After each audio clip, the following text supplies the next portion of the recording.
무엇을, 누구를 가까이 하느냐에 따라서 사용하는 언어나 행동 이런 것이 달라질 수 있다. 또 정도와 때에 따라서는 삶의 지표, 또 삶의 방향도 달라질 수 있다라는 것. 고사성어 중에 금묵자흑이라고 하는 말이 있습니다. 먹을 가까이 하면 자연이 검어진다. 같은 의미로서 그 반대적인 말은 마중지붕이에요. 이것은 선량한 사람과 함께 오래하면 마음이 감화를 받아서 나도 선인이 된다. 무엇을 가까이 하느냐죠. 우리는 실제로 살면서 이런 일들을 많이 보기도 하고 또 경험도 합니다. 장미가 많은 나라 네덜란드, 그 꽃이 많은 나라죠. 네덜란드에는 여기는 너무 아름답고 희귀하고 막 그런 아주 예쁜 장미들이 많이 있고 또 다양한 품종의 장미들을 개발하고 육종하고 해서 또 수출도 하기도 하고 그러는데 혹한 품종이 좀 떨어지는 장미가 나오게 되면 이걸 버리지 않고 아주 우량한 장미 옆에다 이걸 옮겨 심는다는 거예요. 그러면 자하적 유전 변화, 인공적이지 않은 그런 자하적인 변화가 일어나서 그 품종이 바뀐다. 우량한 품종으로 변하게 된다라고 하는 거예요. 비슷한 얘기로 새를 연구하시는 분들요, 새를 좋아하고 연구하고 또 새를 많이 키우고 하는 이런 분들의 말에 의하면 새를 키울 때, 실내에서 새를 키울 때 이 깃털이 윤기도 없고 색깔도 이쁘지도 않고 이런 새를 키우게 되면 사육사가 흰 가운을 입고 그 새를 계속 돌본다는 거예요. 먹이를 줄 때도 그렇고 또 이 새장을 청소할 때도 그렇고 계속 가서 또 하루에도 몇 번씩 그렇게 이야기를 하고 새하고 나누고 이렇게 하면 얼만큼의 시간이 지나면 너무 신기하게도 그 깃털의 변화가 온다는 거예요. 깃털에 윤기가 있어지고 그리고 하얗고 깨끗한 그런 색으로 탈변이 된다는 거예요. 너무 신기한 일이죠. 무엇과 가까이 하느냐, 무엇과 가까이 하느냐는 거예요. 우리가 이 세상에 사는 거, 우리가 살아가는 것은 하나님께서 우리를 이 세상에 보냈기 때문입니다. 하나님은 처음부터 지으신 모든 창조물들과 함께 인간에게 세상에서 생육하고 번성하라. 그러니까 너희들 세상에서 잘 살아라. 이것이 하나님께서 하신 축복이셨습니다. 물론 지금의 우리의 세상은 하나님의 창조를 배반하고 하나님께 불순종한 세상입니다. 그러나 우리는 이 세상에서 하나님의 뜻을 이루면서 사는 사람들이, 우리가 이 세상에서 하나님 앞에 하나님의 뜻을 이루면서 그러면서 구별되게 살아가는, 세상과 단절됨이 아닌 구별되게 살아가는 사람들이라는 거예요. 이 사적으로 눈을 고치고 안경이 이전 안경이니까 또 제 눈하고 안 맞아. 그렇지, 원고가 보이지가 않아서 용서하십시오. 우리는 세상에서 단절된 사람들이 아니라 세상과 구별된 사람들이다. 중세 때요, 중세교회가 너무 타락하고 막 세상하고 같이 그냥 그렇게 들이섞여서 말할 수 없이 타락한 이 중세교회에서 많은 성도들이 영정을 느끼고 교회를 떠나게 되죠. 그래서 좀 거룩한 자들, 영성가들, 사제들, 복음주의자들이 교회를 다들 세상과 단절하고 세상과 담을 쌓고 교회를 버리고 그리고 떠난 거예요. 그래서 수도원이 생기게 된 겁니다. 가서 그곳에 가서 금욕적인 생활을 하고 그리고 또 고행을 하면서 하나님의 말씀을 좀 더 다시 집중해서 보고. 그런데 16세기에 와서 수도원들이 막 활발하게 발달이 돼가지고 수도원 운동이 일어나고 그러면서 그 수도원이 다시 세속적인 공동체가 됩니다. 그래서 우리는 어디로 가도 단절할 수는 없는가. 다만 우리는 구별한다라는 거예요. 인간이 재성이 가득한 이 세상을 살아가면서 세상의 것을 추구하고 세상의 것을 내 안에 채우고 세상을 사랑하고 세상을 의지하고 우리 안에서 구별됨이 일어나지 않는다고 한다면 내가 아무리 부인해도 자연적으로 나는 이 세상과 닮아져 가고 있다라는 것입니다. 그래서 적어도 우리는 내 스스로 금묵자흑이 아닌 마중지붕을 선택할 수 있어야 된다. 이것이 우리의 구별됨이다 라는 것입니다. 하나님을 가까이 하라. 그것이 형통한 길이고 하나님을 가까이 함이 나에게 복이니 하나님은 나의 모든 피난처가 되신다. 시편 73편의 말씀이에요. 오늘 많은 교회들도 또 우리 기독교인들, 우리 성도들도 참된 복이 뭔지, 우리가 가까이 해야 할 것이 뭔지 혼돈합니다. 그래서 세상이 주목하는 것을 교회도 바라보게 되고, 세상의 잣대, 세상의 기준, 세상의 가치로서 우리가 복을 정의할 때도 있다라는 거예요. 구원이라고 하는 큰 역사 안에서 우리가 볼 때 예수 그리스도로 구원받은 우리보다 더 복된 사람은 없습니다. 세상에 어떤 피조물이 하나님을 아버지라고 불렀으며, 또 하나님께서 어떤 피조물들은 너는 내 아들이라, 내가 너를 낳았다라고 말씀하셨다는 거예요. 그래서 우리가 받은 축복, 우리가 누리는 이 자유를 세상적 가치와 세상적 존재로서는 설명할 수 없다. 성경은 이 이야기로 가득 차 있고, 이 이야기를 성경은 세상에 하기를 원합니다. 그리고 우리들의 기억을 상기시켜 주고 있는 것입니다. 오늘 본문은 남유다의 마지막 왕 시드기야 제10년째 그때 일어난 일이에요. 예레미야서 1장에 보면 하나님께서 예레미야를 부르실 때 예레미야에게 하나님의 말씀이 임하시네, 이렇게 시작하고 있습니다. 예레미야는 반역한 제사장 가문의 후손이죠. 몰락한 가정에서 이 아이는 태어날 때부터 비주류로 살았어요. 그래서 꿈이라든가 희망이 없는 사람이야. 그랬던 그를 하나님께서 요시야 왕 때 부르게 됩니다. 예레미야서 1장 5절에 보면 하나님께서 너가 모태에 생기기도 전에 내가 너를 알았고, 너희 어머니 뱃속에서 너가 세상에 나오기도 전에 내가 너를 구별했으며, 그리고 내가 너를 열방의 세계 선지자로 세웠다. 하나님이 이렇게 말씀하시고 계셔. 우리가 예레미야를 얘기할 때 눈물의 선지자라 그러죠. 이 사람 너무 잘 울어서 그래서 붙인 별명이에요. 참 울었어 예레미야는. 그래서 예레미야서는 예레미야 애가가 5권으로 또 부록으로 있습니다. 근데 이 사람이 눈물이 본인도 인정하는 거야. 예레미야서 9장에 보면 나는 왜 이렇게 잘 우는 걸까? 내 머릿속에는 물만 차있나? 내 눈에는 눈물의 거능이 있다, 이렇게 고백하고 있어요. 구약의 선지자들 중에서 우리 예수님을 제일 닮은 사람이 누군가 할 때 예레미야다, 이렇게 말하는 학자들이 많이 있습니다. 우리 주님도 마음이 늘 아프시고 눈물이 많으셨어요. 백성이 돌아오기를 기다리면서 하나님도 우시고 예언자도 울었다라는 거예요. 울었어요 예레미야는 늘. 예레미야는 하나님의 말씀이 임박했다는 것을 알고 자기 나라 이스라엘이 부도덕하고 타락하고 파국으로 가는 것을 못 견뎌했어요. 히스기야 왕과 요시야 왕에 이어서 남유다도 점점 하나님을 멀리하고 그렇게 악으로 가고 있었고, 많은 선지자들 중에서도 예레미야는 그 애국하는 마음이 컸어요. 그래서 이런 모든 것들을 더 예민하게 받아들이고 반응하고, 나라가 부패하고 혼란하고 이것을 예레미야는 눈물로 백성들에게 돌아오라고 해요. 그렇게 재촉했던 겁니다. 나라가 이렇게 오랫동안 이렇게 되다 보니까 다른 예언자들도 선지자들도 어느 정도는 이런 흐름을 수용하게 되고 낙관적인 모습들을 보이게 되는데, 예레미야서 6장에 이 내용이 조금 언급됩니다. 예언자도 선지자도 제사장들도 다 그 짓으로 예언한다. 저희들이 내 백성의 상처를 가볍게 여기고 평강하다 이렇게 말하는데 평강하지 않아. 하나님의 말씀이 하나님의 임박한 멸망 앞에 와 있다. 그래서 예레미야는 이 말씀을 생명을 걸고 전하고 예언하고 그럽니다. 그러다 보니까 안티들이 많이 있었어요. 같은 예언자들끼리도 예레미야를 굉장히 많이 미워하고, 그래서 미움을 받고 또 조롱을 받고, 심지어 이 사람이 잘 울고 좀 잘 우는 사람 좀 지질해 보이기는 했죠. 잘 울어서 그런지 엄청나게 많은 조롱을 받았다라고 돼요. 울 수밖에 없었던 예레미야의 입장이었어요. 본문 1절에 예레미야가 아직 시인의 뜰에 갇혔을 때에 하나님의 말씀이 두 번째로 예레미야에게 임하니라. 왕이 가뒀어 예레미야를. 다른 사람들, 다른 선지자들은 다 평안하다고 이렇게 예언하는데, 예레미야의 예언은 왕을 불편하게 하고 두렵게 합니다.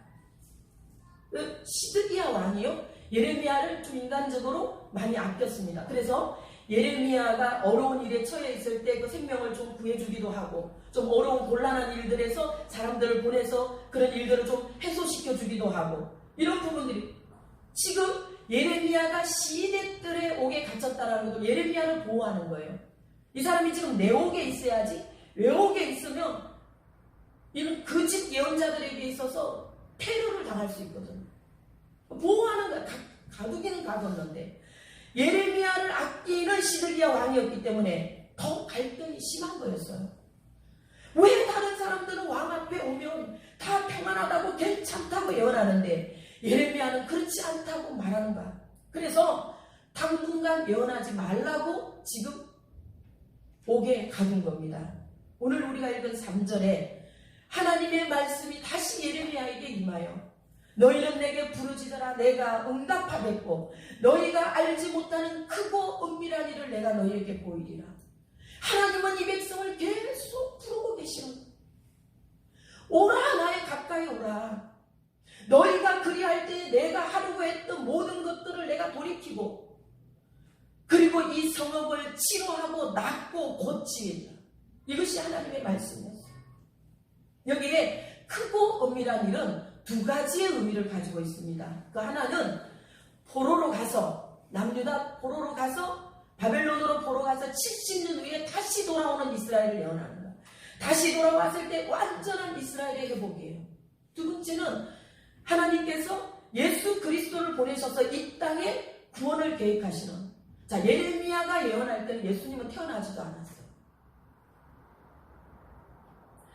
예수 그리스도를 통하여 하나님께서 인류를 구원하시고자 하시는 그 예언이 그걸 말씀하고 이것은 완전한 인류의 회복을 선포하는 의미라. 그러면 하나님을 가까이 하는 것이 오늘 무엇인가? 예배입니다. 예배예요. 하나님을 가까이 하면은 여러 가지 방법이 있지만 가장 기본되고 가장 본질적인 것은 예배다. 하나님께 드리는 온전한 제단의 의미를 말하고 있습니다. 아브라함과 야곱과 이삭 이 믿음의 조상들은 이들은 가는 곳마다 하나님께 제단을 쌓았던 것을 우리가 창세기에서 볼 수 있죠. 그곳에서 하나님의 단을 쌓고 하나님께 제사를 드리고 하나님께 예배하면서 하나님의 이름을 불렀어요.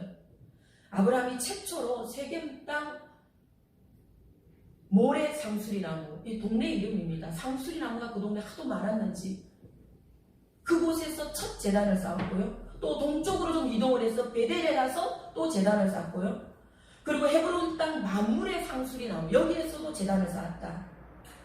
여호와를 위하여 제단을 쌓고 그곳에서 여호와께 예배했다. 이 사람들 유목민이잖아요. 한 곳에 있지 않고 계속적으로 이동하는 이들이 그들의 가는 곳곳마다 하나님께 제단을 쌓고 하나님의 이름을 부르고 하나님께 예배했다.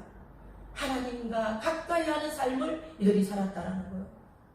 우리 어른들도 그러셨어요. 우리 한국교회 역사도 우리 믿음의 선진들은 끊임없이 전쟁에도 기아에도 어떤 삶의 그 척박한 열악한 상황에서도 하나님 앞에 예배했다. 우리 부모님들의 교회가 그런 교회였죠. 아브라함이 이렇게 하나님께 계속적인 제단을 쌓는 이 삶을 살아가는 것이 하나님께 자기 아들을 드리기에 100세에 낳은 아들 이삭을 데리고 모리아 산에 올라가기까지 한 겁니다. 그러니까 계속 하나님께 제단을 쌓는 이 일이 중간에 멈추거나 정체되는 것이 아니라 하나님 제가 이 일은 못할 것 같습니다. 이렇게 하고 하지 않고 멈추는 것이 아니라 끝까지 하나님 앞에 순종하고 그렇게 그 제단을 쌓기 위해서 모리아 산에까지 올라가는 아브라함이었어요. 야곱도 그랬어요. 야곱이 집에 있을 때는 참 어렵죠.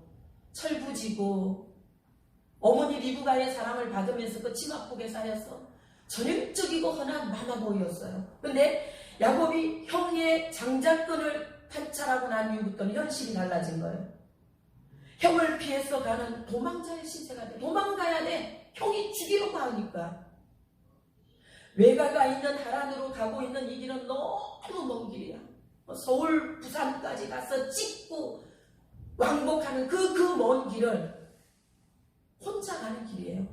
활활 가다가 밤이 됐습니다. 너무 피곤하죠? 긴장도 풀리고 이만큼 왔으면 형이 못 쫓아오겠나 싶기도 하고, 그래서 그 노상에서 돌 하나를 베개로 베고 잠이 들었는데 꿈에 하늘까지 쭉 뻗어있는 사닥다리를 봤어요. 그 사닥다리 위로 하나님의 천사들이 오르락내리락. 그리고 그곳에 그 높은 보좌에 하나님이 계시고 하나님께서 말씀하시는 거예요. 나 너희 할아버지 아브라함의 하나님이야. 그리고 네 아버지 이삭의 하나님이고, 이 하나님을 야곱이 뵙고 그곳에 제단을 쌓습니다. 자기가 배웠던 그 돌을 세우고, 그리고 저 이리로 다시 돌아오겠습니다. 제가 다시 돌아올 때까지 저를 지켜주십시오. 이렇게 하고 그곳을 베델이라고 부릅니다. 하나님의 집이다. 자, 21년이 지났어요. 야곱이 다시 돌아옵니다. 엄청난 부자가 돼서 오죠. 돌아오면서 야복강을 건너고 하나님을 만나고 형 에서를 만나서 할례하고 다 했어. 그런데도 야곱은 집에 못 들어가는 거예요. 왜? 형이 무서웠어. 언제 우리 형 에서의 마음이 돌아서가지고 너 21년 전에 하고 자기를 죽이려고 할까봐 못 가고, 야곱이 간 곳이 세겜이었어요. 이 사람이 가진 것이 원체 많으니까 세겜 땅에 가서 뭘 좀 줬겠죠. 그리고 서로 이렇게 하친을 하고 여기 좀 살으려고 간 거예요. 갔는데 문제가 생기는 거예요. 야곱의 딸 디나가 시내 구경을 나갔다가 세겜 남자에게 강간을 하는, 야곱의 아들들, 이 디나의 오레비들이 세겜 남자를 죽였어요. 아버지 야곱이 너무 무섭고 두려워서 아들들을 꾸짖습니다. 왜 일을 이렇게 크게 만드냐? 우리는 어디까지나 여기서 나그네야. 틀림없이 세겜 사람들이 우리를 보복할 거야. 자, 나그네. 이 당시에 고대의 나그네는요, 누가 아무렇게나 해도 되는 사람들이 가장 사회적인 약자였어. 나그네 것은요, 그 아내도 뺏어도 되고 그 재산도 탈취해도 되는 거야. 아브라함과 이삭이 가는 곳곳마다 자기 아내를 왜 누이라고 속였겠어요? 자기들은 어디까지나 나그네였기 때문에. 내 아내가 너무 아름다운데 이곳에 이 족장들이 내 아내를 좋아하고 내가 그 남편이라고 하면 나를 죽이고 아내를 데리고 가. 나그네의 존재가 이런 존재인데 틀림없이 세겜 사람들에게 보복을 받을 거다. 다시 또 도망자가 되는 거예요, 야곱은. 그래서 정신없이 이 식솔들을 다 이끌고 세겜 땅을 허겁지겁 나와. 어디까지 도망해서 나오는 거예요. 그리고 간 곳이 베델이었습니다. 자, 베델로 다시 돌아갔죠. 베델에 가서 야곱은 이곳에서 제단을 쌓습니다. 하나님께 예배를 하고 하나님의 이름을 불렀어요. 저 다시 돌아왔습니다. 엘 베델이라고 불렀습니다. 다시 돌아온 하나님의 집이에요. 때로는 갈 길을 지켜주옵소서. 또 때로는 우리의 잘못과 실수와 허물들을 용서하시고 우리의 하나님이 되어주소서. 우리를 힘들게 하는 죄와 우리의 대적자들로부터 우리를 지키고 보아. 이것이 하나님께 쌓는 제단의 의미다라는 것. 예배와 삶은요, 우리 기독교인들이 우리 그리스도인들에게 있어서 불가분리적 관계, 이 뗄래야 뗄 수 없는, 세상에서 소위 종교라고 하는 계층의 그 다른 계층들과 우리 기독교가 다른 여러 많은 차이가 있지만 그 중에 큰 차이 중에 하나가 이 문제예요. 우리는 예배와 삶을 각각으로 분리할 수 없다. 어떤 종교도 그들이 드리는 예배와 그들의 삶이 하나 일치된다고 하는 종교는 없는 거예요. 그래서 예배자로서 살아간다라고 하는 것은 믿음으로 내 삶이 고백되고 내 삶을 하나님께 드리는 것입니다. 삶이 없는 예배는 예배가 아니에요. 그래서 예배는 행동이라고 하지 않아. 태도라고 하는 거예요. 행동은 동사예요. 예배를 드린다는 것은 태도야. 그 안에 있는 모든 감정과 그 모습과 그것이 다 하나님께 드려지고 나오는 것. 그래서 예배는 태도라. 가장 대표적인 사람이 구약에서 홈리와 비느하스죠. 명색이 제사장이라고 하는 것들이 그 안에 불량한 태도를 가지고 있으니까 하나님 앞에 제사할 때 불량한 태도를 하나님 앞에 드리는 모든 우리의 삶, 이것이 예배다라는 거예요. 그래서 하나님을 향한 수직적인 차원과 우리가 이 세상을 살아가면서 많은 사람들과 함께하는 이 수평적인 차원, 이 둘이 하나가 되어서 하나님께 드려진다라는 거예요. 두 번째로, 하나님을 가까이 하는 사람들에게 하나님은 치료자가 되어주신다. 너희의 성읍을 치료하여 고쳐 낫게 하고 평안하고 진실하고 풍성하게 내가 채울 것이다. 6절의 말씀이에요.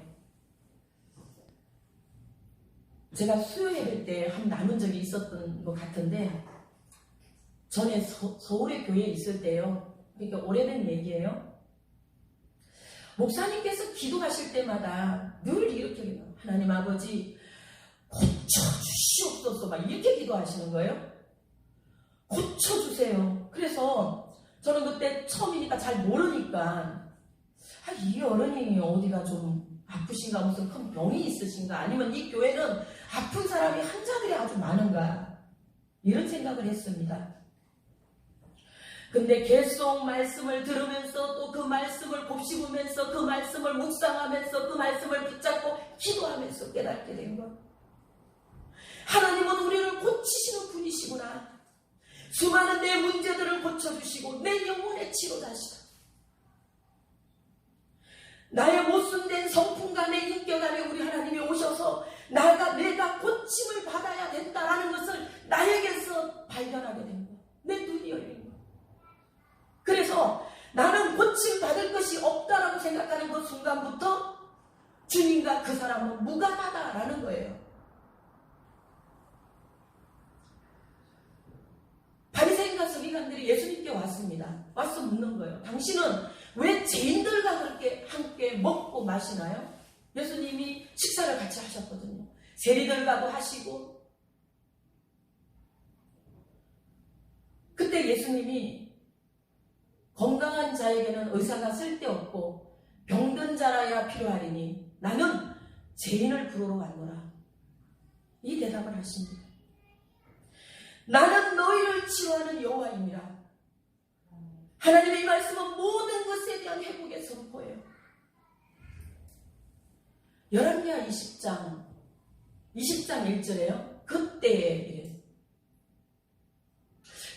히스기야가 병들었는데 이사야 선지자가 와서 하나님의 말씀을 전하기를 왕께서는 죽을 겁니다. 그러니 집안을 좀 정리하십시오. 이루고 갔다라는 거예요. 히스기야 왕이 하늘이 무너지고. 그때 그래도 그때가 언제? 그때 왜? 그때 무슨 일이 있었던 그때? 아수르 왕 사네립이요 18만 5천 군대를 데리고 와서 예루살렘을 착 덮었어. 그 어떤 전쟁보다도 심각했던 전쟁이에요. 이때 히스기야가 이렇게 기도합니다.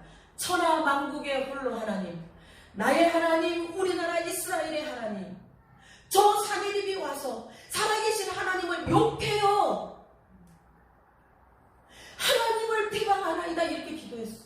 그랬더니 하나님께서 히스기야의 기도를 들으시고 그날 밤에 하나님의 천사들, 하나님의 사자들을 보내서 아수르의 18만 5천 다 죽이고 사네립은 막 너무 놀라서 도망갔는데 그 아들들이 쿠데타 일으켜서 다 죽은 거예요. 자, 그때 그 일이 있었는데 하나님께서 당신의 이름을 위하여 이 큰 일을 행하시고 이 큰 성리를 내게 주시고는 그리고는 갑자기 무슨 병, 그것도 죽는다잖아요, 금방. 히스기야 왕이 이 말을 듣고 벽을 향하였다 그랬어요. 성전에서 정면을 바라보지 못하고 벽을 향하여 그 얼굴을 돌리고 심히 통곡하여 울며 기도했다. 열왕기하 20장 3절에 하나님께서 히스기야의 병을 고쳐주시고 히스기야로 15년 동안 더 왕으로서 살게 해주셨다라는 거예요. 하나님은 우리를 고치시는 하나님. 내가 너희를 낫게 하리라. 너희 성읍을 고쳐서 낫게 하리라. 하나님을 가까이 하는 사람은 하나님께서 그의 치료자가 되어주신다라는 거예요. 영혼을 치료하시고 수많은 문제들을 고쳐주시고 모든 것이 회복되게 하신다. 찬송가 338장은 내 주를 가까이 하게 함은 십자가 짐을 짐 같은 고생이나 내 일생 소원은 늘 찬송하면서 주께 더 나가기 원합니다. 이 찬송의 작사자는 사라 플로 애담스라고 하는 영국 여성입니다. 명문가에서 태어났고요. 예뻤어요. 미인이었고, 그리고 재능이 많고 영화배우였습니다. 또 좋은 사람하고 같이 결혼도 하고 인기도 많고요. 성성장구하던 그녀에게 문제가 생긴 겁니다. 몸에 병이 걸렸어요. 아주 젊은데. 당연히 배우 생활은 하차하고요. 런던의 외곽에 있는 어느 조용한 시골에서 요양하면서 글도 쓰면서 아주 작은 교회를 출석하고 있었는데 마음이 편하지가 않는, 다시 무대로 돌아가고 싶고 자기가 하던 일들을 다시 그렇게 활발하게 하고 싶은 마음이에요. 근데 이 여성에게 들어왔던 것은 가족력이에요. 그 어머니도요, 자신이 어릴 때 병으로 앓다가 돌아가시고, 언니가 있었는데 언니를 엄마처럼 의지하고 있었는데 언니도 폐결핵으로 죽었어. 그러니까 지금 자기가 병든 것이 엄청나게 부담이 되는 거야. 그러던 어느 날 창세기 28장을 읽다가 성령의 감동을 받고 영감을 받아서 이 찬송시를 쓰게 됩니다. 내가 고생하는 거 옛날에 야곱이 돌을 베고 잔 그 잠 같습니다. 그러나 내 꿈에도 소원은 늘 찬송하면서 주께도 나가기 원합니다. 이 찬송은 200년 동안 우리가 은혜롭게 불러온 찬송입니다. 누군가에게는 마지막 죽음의 순간에 마지막으로 부르는 찬송이 되고, 전쟁터에서 재난의 현장에서 희망과 용기를 주는 찬송이 되기도 하고, 미국 대통령들 중에 이 찬송을 좋아하는 대통령들이 여러분 계셨다고 해요. 그래서 저격을 당하시고, 하도 저격당한 대통령이 많아요. 저격당하신 분 25대 대통령 윌리엄 맥키니 대통령 그 자리에서 안 죽고 병원으로 이송했는데 나중에 주치의가 말합니다. 대통령께서 계속 사격을 하면서 이 찬송을 불렀다는 거예요. 루즈벨트 대통령은요, 2차 대전 때 군인들한테 대놓고 이 찬송을 군가처럼 부르라고.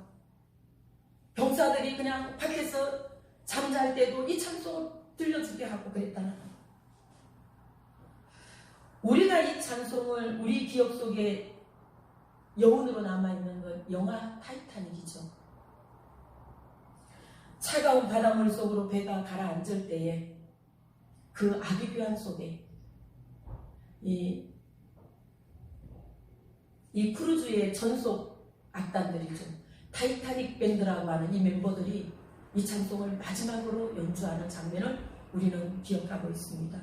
1635명이 마지막으로 이 찬송을 함께 부르고 함께 고백했던 그런 찬송이었죠.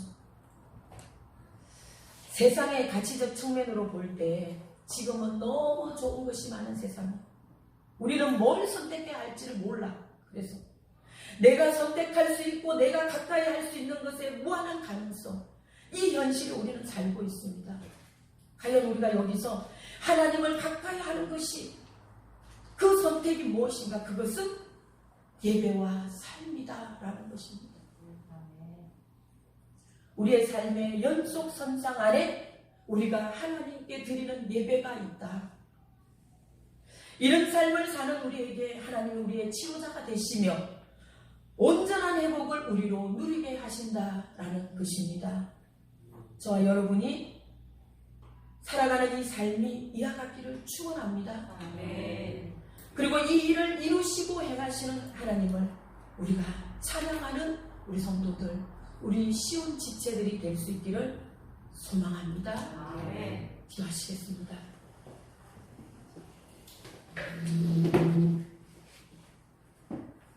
우리의 피난처가 되시며 우리를 보호하고 치료하시는 하나님 아버지, 감사합니다. 하나님께 가까이 함이 우리의 복이라 오늘 다시 말씀하여 주셨으니 저희가 이 말씀을 붙들고 가게 하옵소서. 세상에 많은 일들을 저희들이 해야 하며 또 많은 선택을 해야 되는 저희들, 예배와 우리 삶을 하나님께 드림에 우리가 우선할 수 있게 하여 주시옵시며 또 이 삶을 통하여 하나님께 가까이 하는 저희들이 되게 하여 주옵소서. 예수님 이름으로 기도합니다. 아멘.